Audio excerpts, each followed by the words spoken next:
नमस्कार। विद्या वीरम से मैं अंशिका लाई हूं आपके लिए एक बहुत ही important podcast heart health, heart diseases को लेकर। क्या आप जानते हैं इंडिया में 35 लाख लोगों की डेथ हार्ट अटैक की वजह से हो रही है हर साल। ये कितना बड़ा फिगर है। आज हार्ट हेल्थ को डिस्कस करने एज गेस्ट हमारे साथ है interventional cardiologist doctor Dipesh Kothari sir. He is the Director of Cardiac Sciences at V1 Hospital, Geeta Bhavan, Indore. He has an experience of 20 years in cardiology. We welcome you, sir. मैं बहुत स्वागत करती हूँ sir का आप हमारे चैनल पे। It is such an honor to have you, sir. Thank you so नमस्कार। much. आज मैं काफ़ी ग्लैड महसूस कर रहा हूँ अपने आप को कि मैं एक ज्वलन टॉपिक पे आपके साथ डिस्कशन करने को रेडी हूँ और अपन इसमें कई बार डिस्कशन करेंगे पेशेंट्स के related. I am happy to give the answers of your questions. Thank you so much, sir, especially for giving us your precious time. Sir has an experience of 20 years in cardiology. So, सबसे पहले मैं जानना चाहूंगी कि what is the term interventional cardiologist? Please explain. या अभी तक शायद आपने सुना होगा कि कार्डियोलॉजिस्ट क्या है। तो इंटरवेंशनल कार्डियोलॉजिस्ट बेसिकली एक टर्म है कि जो डॉक्टर पेशेंट्स के लिए एंजियोग्राफी, एंजियोप्लास्टीज या बलून सर्जरीज या पेसमेकर इम्प्लांटेशन करते हैं उनको इंटरवेंशनल कार्डियोलॉजिस्ट कहा जाता है। बेसिकली कार्डियोलॉजी एक कोर ग्रुप है जिसमें मेडिकल का डायग्नोसिस आता है। इंटरवेंशनल कार्डियोलॉजिस्ट वह विधा है जिसके अंदर डॉक्टर पेशेंट्स का एक महीन सर्जरी के द्वारा एंजियोग्राफी, एंजियोप्लास्टी करता है और उन्हीं लोगों को इंटरवेंशनल कार्डियोलॉजिस्ट कहा जाता है। Okay sir. तो सामान्य लैंग्वेज में यदि कहा जाए तो जो लोग एंजियोग्राफी, एंजियोप्लास्टीज, पेसमेकर या बलून वॉल्व को इम्प्लांट करते हैं उन्हीं को इंटरवेंशनल कार्डियोलॉजिस्ट कहा जाता है। Okay sir. सर अभी तक how many surgeries have you performed? देखिए, I have experience of around 20 years. मैं इस प्रैक्टिस में करीब 2005 से हूँ एंड मैंने करीब 27,000 के करीब एंजियोग्राफीज किया है। अच्छा। And out of this 7,000 plus करीब एंजियोप्लास्टिस किया है एंड ऑलमोस्ट 4 से 5 लाख पेशेंट्स मैंने अभी तक देखे होंगे। तो कुल मिला के it's a wide field and it is a hectic field also because almost daily we are seeing almost 50-60 patients per day. तो this makes us the really tough schedule. And intervention की यदि हम बात करें तो ऑलमोस्ट 10 इंटरवेंशन हम per day करते हैं। अच्छा, such great numbers sir. Sir मैं आपसे बेसिक से बात करना चाहूंगी कि हार्ट अटैक क्या होता है सर, क्या सिम्टम्स होते हैं हार्ट अटैक? देखिए, हृदयघात आजकल एक ज्वलंत समस्या है। हम लोग कोविड काल से जाने कि कोविड जब हमने जाना कि एक महामारी का रूप है, मगर हृदयघात उससे बड़ा एक महामारी है। आपको यह जानकर आश्चर्य होगा कि हर 4 में से एक बंदे को हार्ट संबंधित समस्या है। क्या यह एक बड़ा फिगर नहीं है? जैसे आपने बताया कि हर साल हिंदुस्तान में करीब 35 लाख लोगों की मृत्यु हृदयघात से होती है। यह एक बड़ा फिगर है, बड़ा नंबर है। इसी को डायग्नोस करना, इसको प्रिवेंट करना और इसका इलाज करना एक महत्वपूर्ण विधा है। और जैसे आपने पूछा हृदयघात क्या है, तो बेसिकली हृदयघात हमारे हार्ट को जो खून की नलिका है, यदि उस नलिका में ब्लॉकेज आ जाए तो उसको हृदयघात कहा जाता है। तो हार्ट अटैक बेसिकली तब होता है जब हृदय की नलिका में ब्लॉकेज आ जाए या वह नस पूरी तरह से ब्लॉक हो जाए। यदि मैं सामान्य भाषा में कहूँ तो हार्ट अटैक जो टर्म है बेसिकली इसको 3 वर्ड से सब कन्फ्यूज किया जाता है। एक होता है एंजाइना, एक होता है हृदयाघात, एक होता है कार्डियक अरेस्ट। ये तीनों विधाएं अलग अलग हैं। एंजाइना यदि मैं सामान्य भाषा में बात करूँ तो यदि मैं गाड़ी चला रहा हूँ, यदि वह गाड़ी रुक रुक कर चल रही है तो उसको एंजाइना कहते हैं।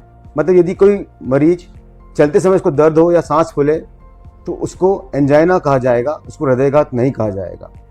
यदि मेरी गाड़ी रुकी है मगर इंजन स्टार्ट है, उसको हृदयघात कहा जाता है। मीन्स यदि किसी आर्टरी में ब्लॉकेज आ जाए, वह आर्टरी बंद हो जाए, ऐसे कंडीशन में हृदयघात कहते हैं। यदि मेरी गाड़ी भी बंद है और इंजन भी बंद है, उसको कार्डियक अरेस्ट कहा जाता है। इस कंडीशन में मरीज बेहोश हो जाता है और ऑलमोस्ट ही इज अबाउट टू डाई, और उस कंडीशन में हमको शायद 2 से 3 मिनट मिलता है जब हम मरीज को रिवाइव कर सकें। तो बेसिकली ये 3 विधाएं, एंजाइना, हृदयघात हार्ट अटैक या फिर कार्डियक अरेस्ट। सर क्या सिम्टम्स होते हैं हार्ट अटैक के?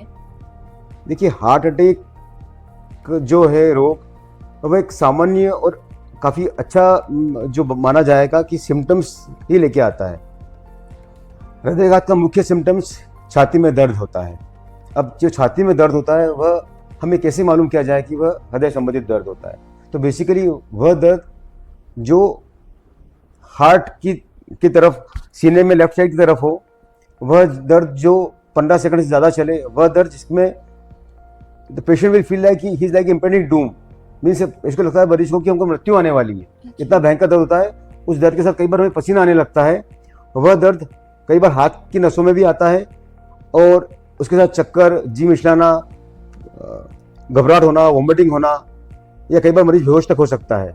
तो यह दर्द जो काफ़ी सीवियर होता है और इसी दर्द को नॉर्मली हार्ट अटैक के रूप में कहा जाता है। यह दर्द हमारे जबड़ों से थोड़ी के बीच में कहीं भी हो सकता है। यह दर्द दोनों हाथों में जा सकता है। यह दर्द कई बार पीठ में आता है या कई बार सिर्फ छाती के बीच के हिस्से में भी रहता है, जिसको हम लोग गैस्ट्रिक समझकर नज़रअंदाज कर देते हैं। सर आप जो सिचुएशंस बता रहे हैं, अगर डे टू डे लाइफ में हमारे ही सामने किसी को हार्ट अटैक आ जाए तो हमें सबसे पहले क्या करना चाहिए? देखिए, सबसे पहले हृदयघात यदि किसी मरीज को हुआ तो हमें जानना जरूरी कि यह दर्द हार्ट का दर्द है कि नहीं है। तो अब सबसे पहले मैं आपको जो 4 पॉइंट्स बताऊंगा कि यह दर्द हार्ट का है या नहीं है, तो वो पॉइंट्स जो लगता है कि हृदयघात संबंधित नहीं है, तो वह दर्द जो एक पॉइंट के बराबर हो, मतलब if the person can point out a pain, it is not a cardiac pain. यदि पिंचिंग बराबर या पॉइंट्स को दर्द बता पा रहा है तो वह दर्द हार्ट का दर्द सामान्यतः नहीं होता है। वह दर्द जिसमें ऐसा महसूस हो कि वो किसी चप्पू मार दिया हो या किसी ने सुई चुभो दिया हो, वह दर्द भी सामान्यतः हार्ट का दर्द नहीं होता है। वह दर्द जो निपल के एरिया के आसपास होता है, वह दर्द भी सामान्यतः हृदयघात संबंधित नहीं होता है। वह दर्द जो चलने पे कम हो जाए, वह दर्द भी सामान्यतः हार्ट अटैक का दर्द नहीं होता है। वह दर्द जिसमें मरीज को फीलिंग ना आए कि भैया I am about to die, या मरीज को लगे कि नहीं मुझे पिंचिंग पेन ही हो रहा है, या पेशेंट को लगे कि नहीं मेरे ये दर्द सांस लेने पे कम हो रहा है या करवट बदलने से कम हो रहा है, तो दर्द हार्ट अटैक नहीं होता है। आई एम श्योर सर इससे काफ़ी व्यूअर्स को ये क्लियर हो जाएगा कि कार्डियक पेन और नॉन कार्डियक पेन में क्या डिफ्रेंसिएशन है। सर एक बहुत ही अहम मुद्दा मैं उठाना चाहूँगी। आजकल हम देखते हैं कि साइलेंट अटैक के केसेस भी काफ़ी तेज़ी से बढ़ रहे हैं। कैसे डिफरेंशिएट करें हम नॉर्मल अटैक को साइलेंट अटैक्स से? देखिए, ये this is a very good question, this is $1 million question rather. आपको मैं बताना चाहूँगा कि अभी जो प्रोटोकॉल्स चल रहे हैं उसमें we are getting 40% of patients जिनकी उम्र 40 से कम है। ये एक बड़ा फिगर है। 40% of patients they are younger, means कि उनकी उम्र 40 से कम है। अब ये जो पेशेंट्स हैं इसमें कई बार, जैसे आपने पूछा कि साइलेंट अटैक कैसे मालूम करेगा, कई लोगों को साइलेंट अटैक आता है। तो साइलेंट अटैक का मुख्य कारण क्या? साइलेंट अटैक उन लोगों को ज़्यादा होता है जिन लोगों को डायबिटीज़ है, जिनको किडनी संबंधित बीमारियां हैं, जिनको और कई बीमारी जैसे कैंसर है, या ऑलरेडी जिनको अटैक आ चुका है पहले, जिनका बाईपास पहले हो चुका है, जो ऑलरेडी किसी इम्यूनोथेरेपी पे है या किसी ड्रग एडिक्शन के प्रभाव में है, या ऑलरेडी ही is taking some pain killer.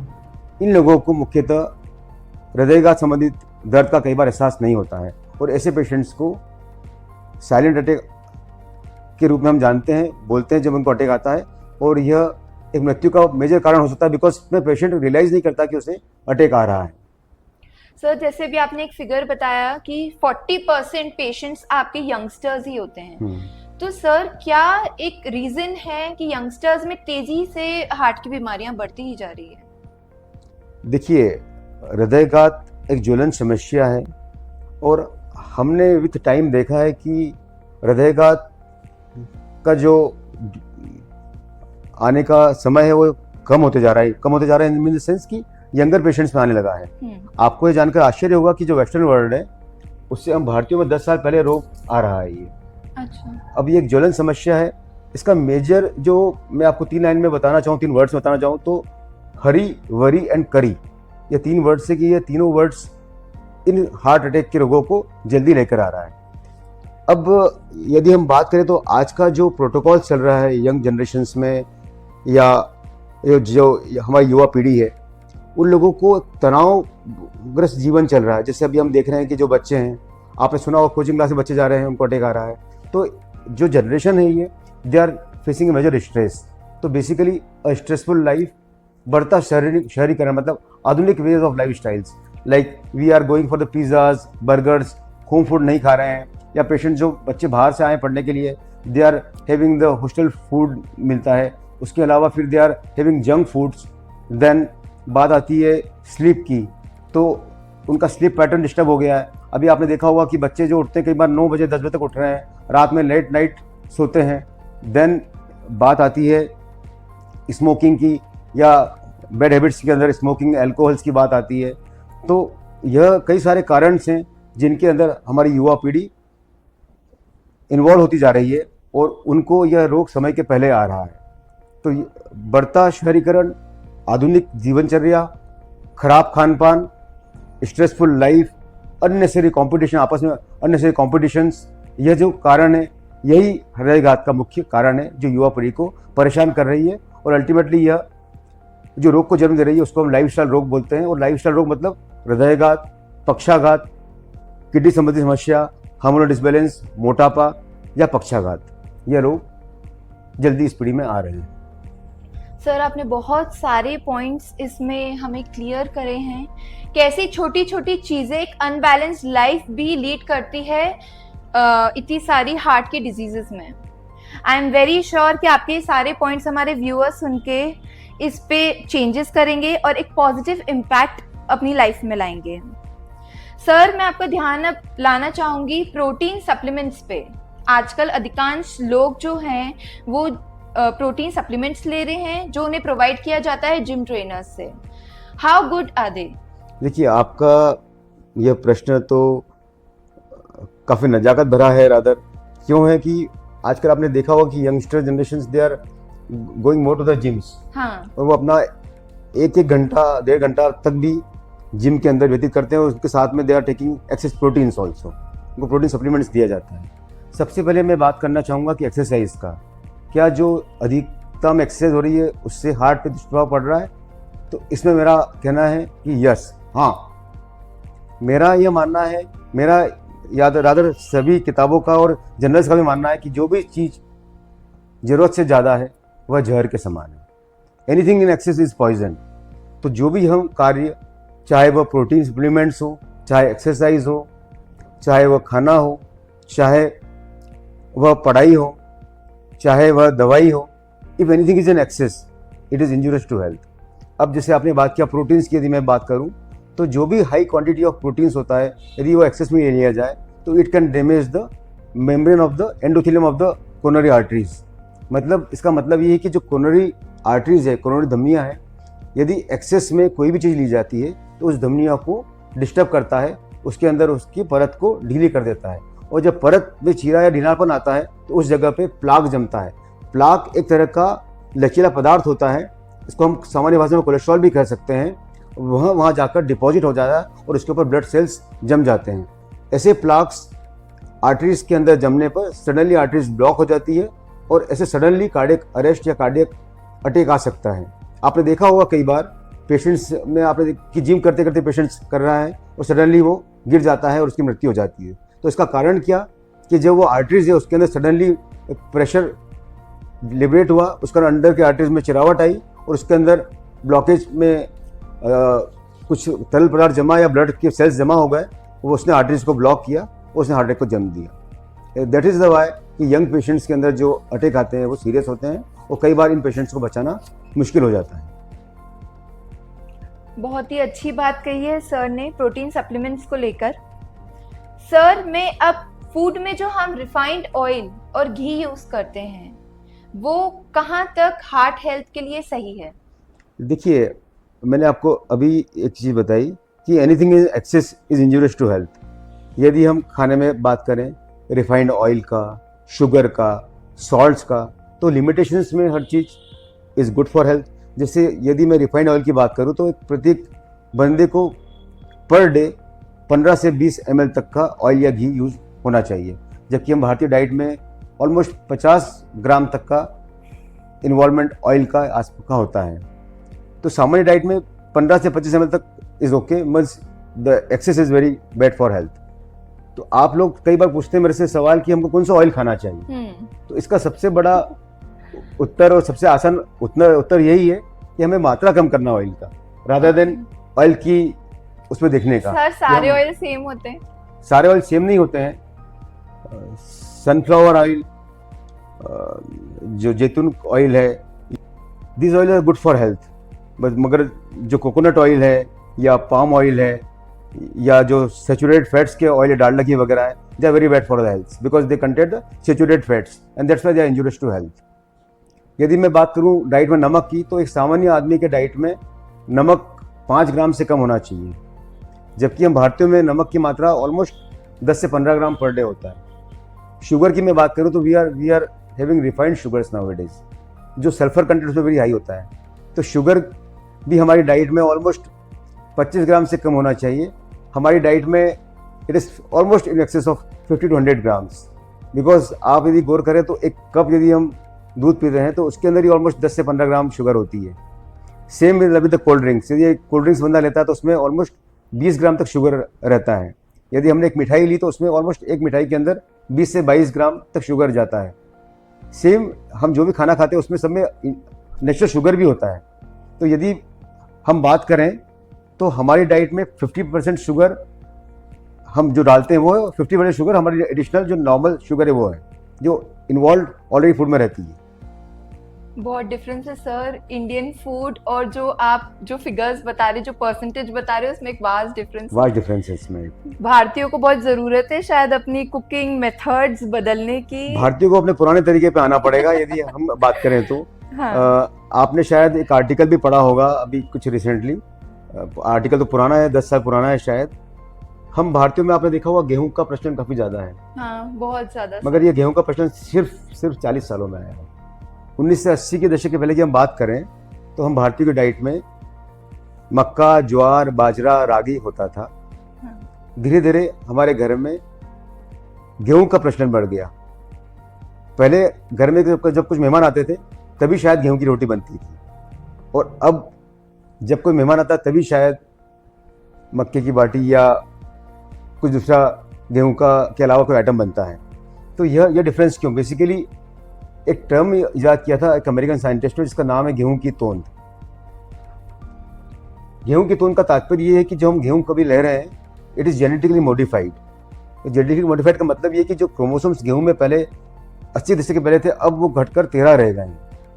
उस कारण हम भारतीयों में एक पॉट बेली, फैट बेलीज की समस्या आ गई है। और ये फैट बेली मतलब कि तोंद के अराउंड अधिक चर्बी जमा होना, और यह अधिक चर्बी हार्ट अटैक, मोटापा, डायबिटीज, थायराइड, कैंसर जैसी समस्या का कारण होता है। यही रीजन है सर शायद मे बी कि इतनी तेजी से स्पेशली इंडिया में डिजीजेस के आंकड़े बढ़ते ही जा रहे हैं। शायद आपने गौर किया होगा कि यह वर्ष हमारे लिए मोटा अनाज का वर्ष मनाया जा रहा है।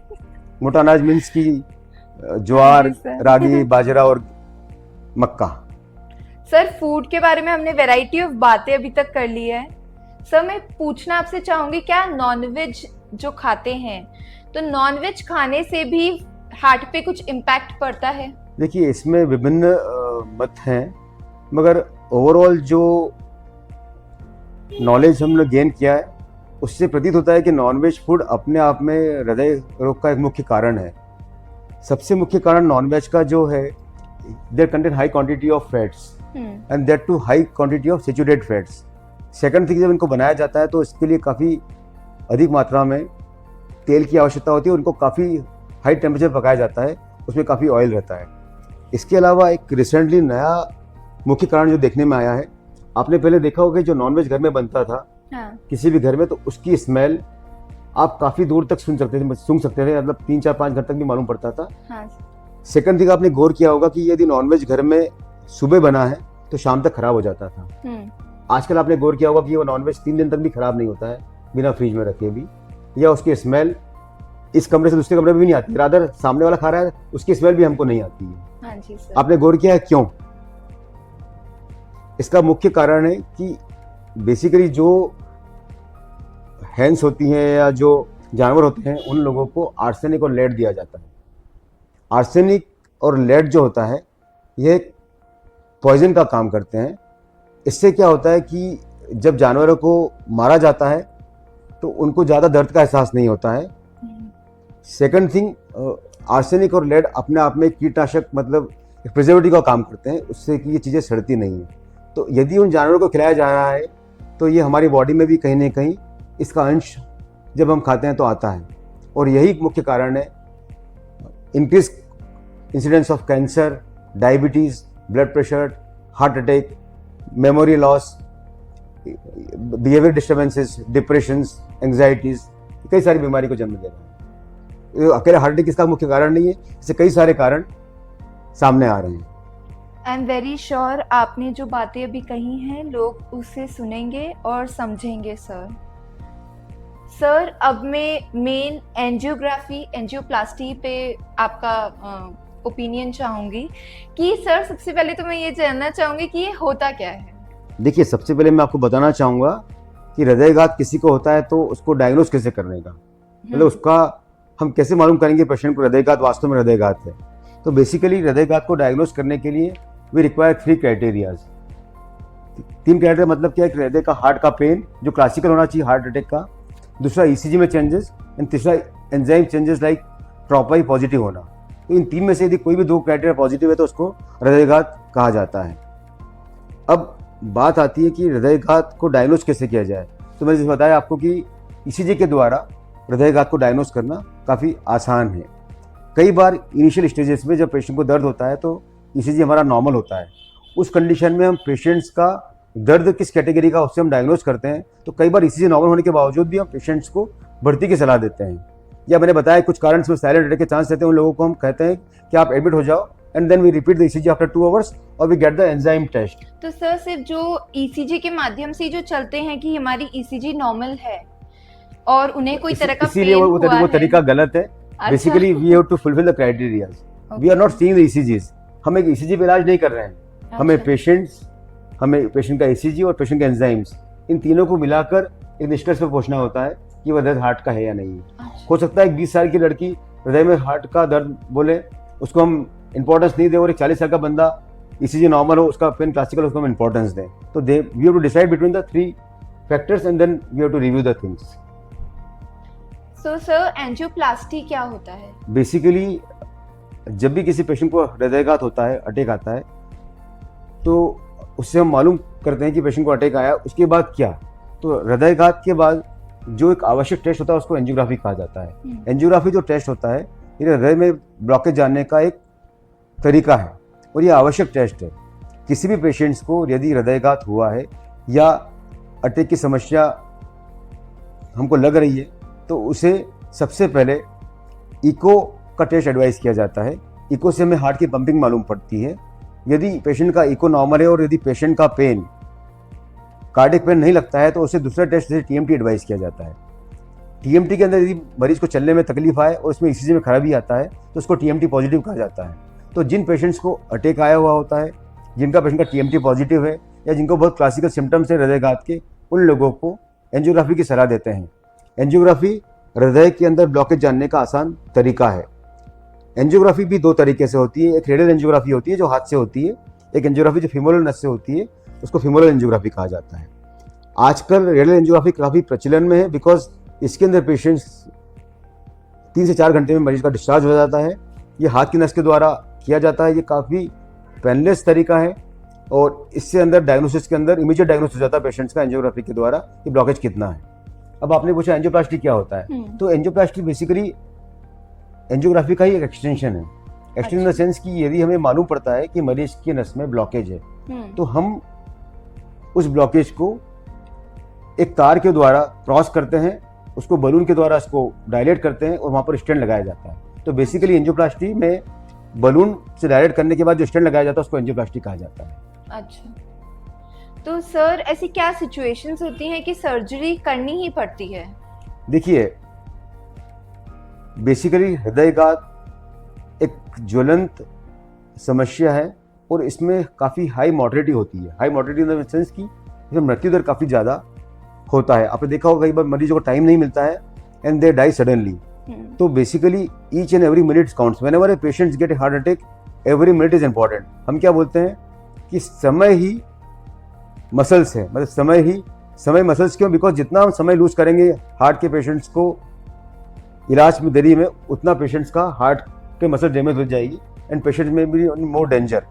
तो basically we should follow the 2 hours golden rule.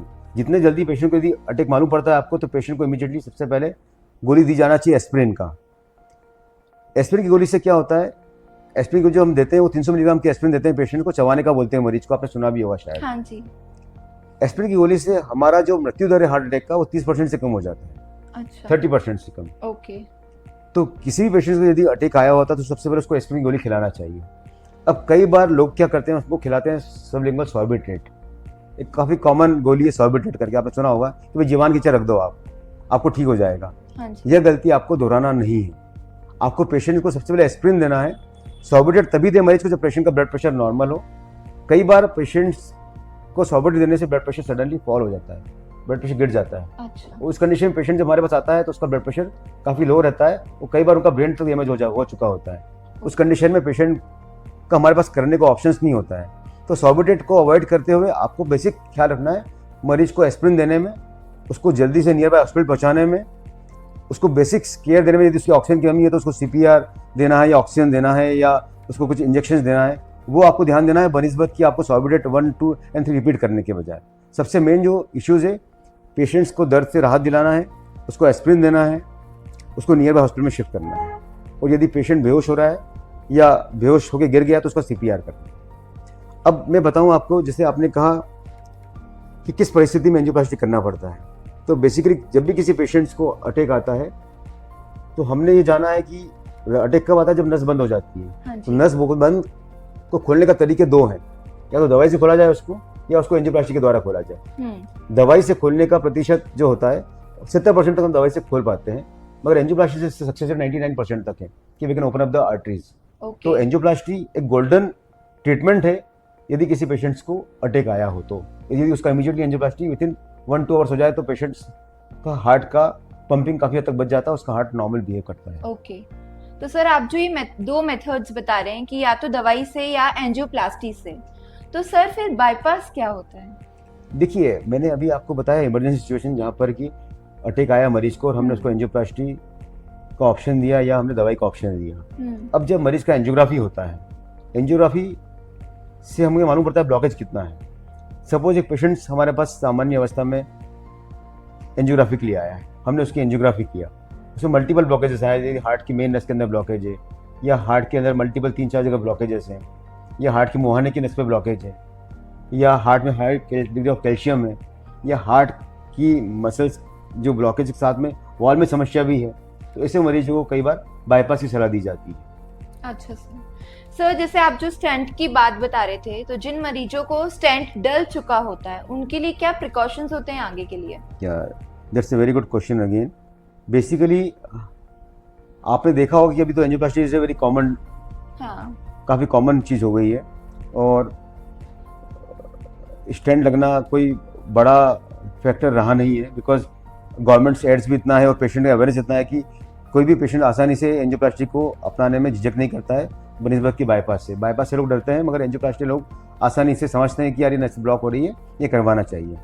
अब किन पेशेंट्स को एंजियोप्लास्टी के बाद क्या प्रिकॉशंस रखना चाहिए बेसिकली किसी पेशेंट को जब अटैक आया है या एंजियोप्लास्टी हुआ है, इट मीन्स कि उसको हार्ट डिजीज़ के फैक्टर्स हाई हैं, मतलब उसमें हार्ट रिस्क फैक्टर्स की बात करें तो डायबिटीज़, कोलेस्ट्रॉल हाई होना, स्ट्रेस होना, या हाइपरटेंशन होना, या पारिवारिक हिस्ट्री होना, या स्मोकिंग फैक्टर होना, या डाइट अनबैलेंस होना, तो इन सब कारकों को हम ठीक करने का प्रयास करते हैं ताकि भविष्य में यह रिपीट नहीं हो। और जिन पेशेंट्स का एंजियोप्लास्टी हो चुका है उन्हें हम कुछ 1 या 2 गोली जैसे एस्पिरिन का है या स्टेटिन है, ये हमेशा खाने को बोलते हैं ताकि रिपीट अटैक आने से पेशेंट्स को बचाओ।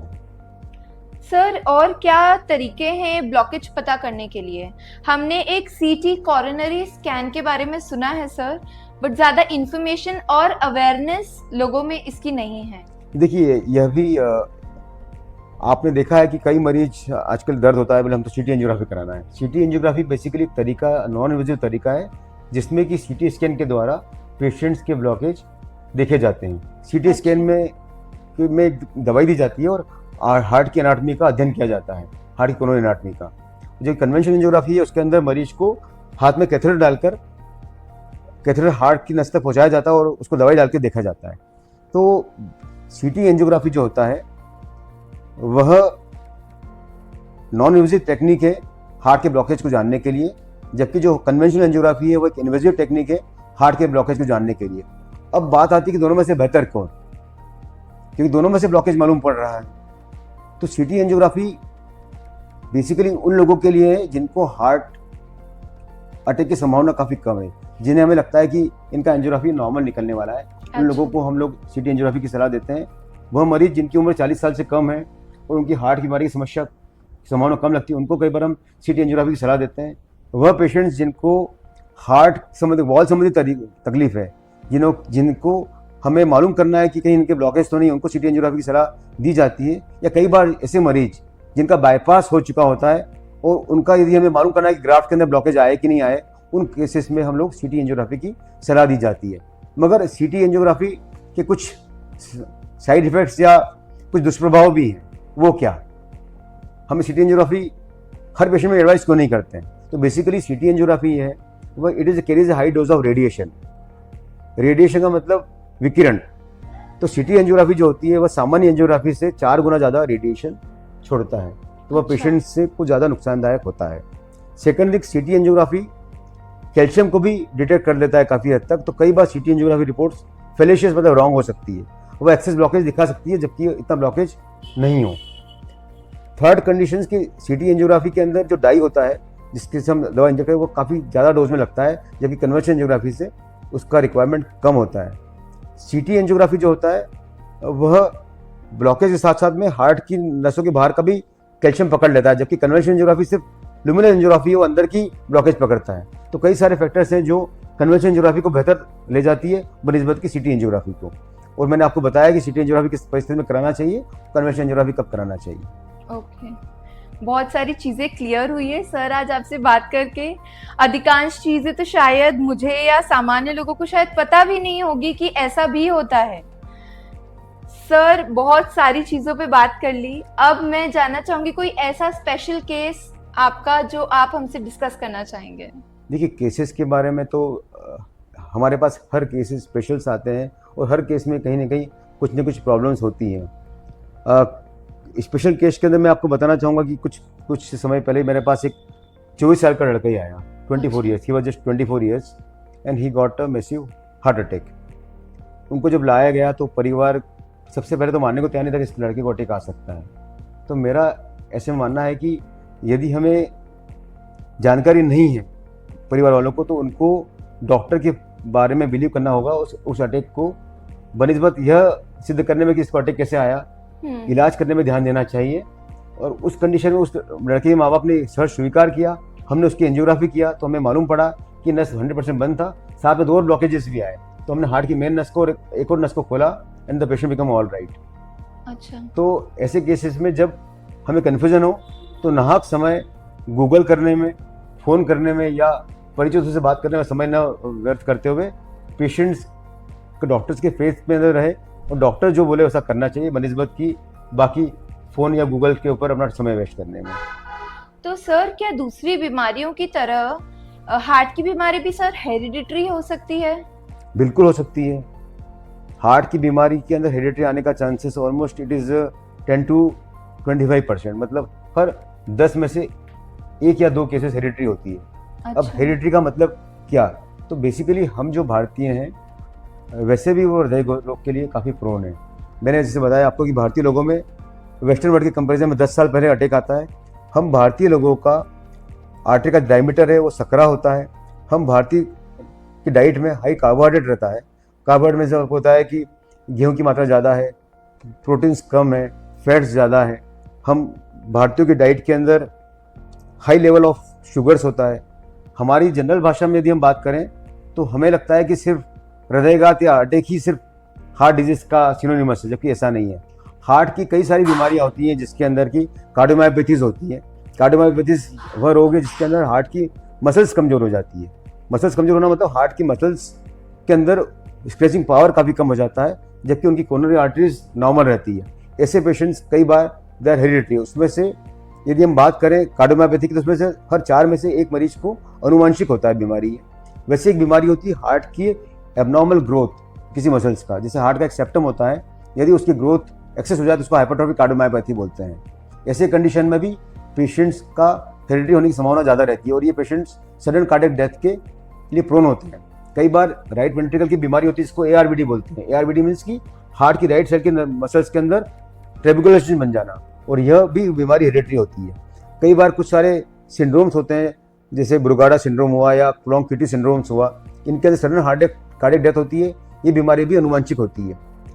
और हम यदि सामान्य बात करें अटैक की, तो यह बीमारी भी कई बार अनुवांशिक की कैटेगरी में आती है। इसमें कई सारे फैक्टर्स होते हैं, जीन फैक्टर्स होते हैं कि जो हार्ट अटैक की तरफ हमको ले जाती है।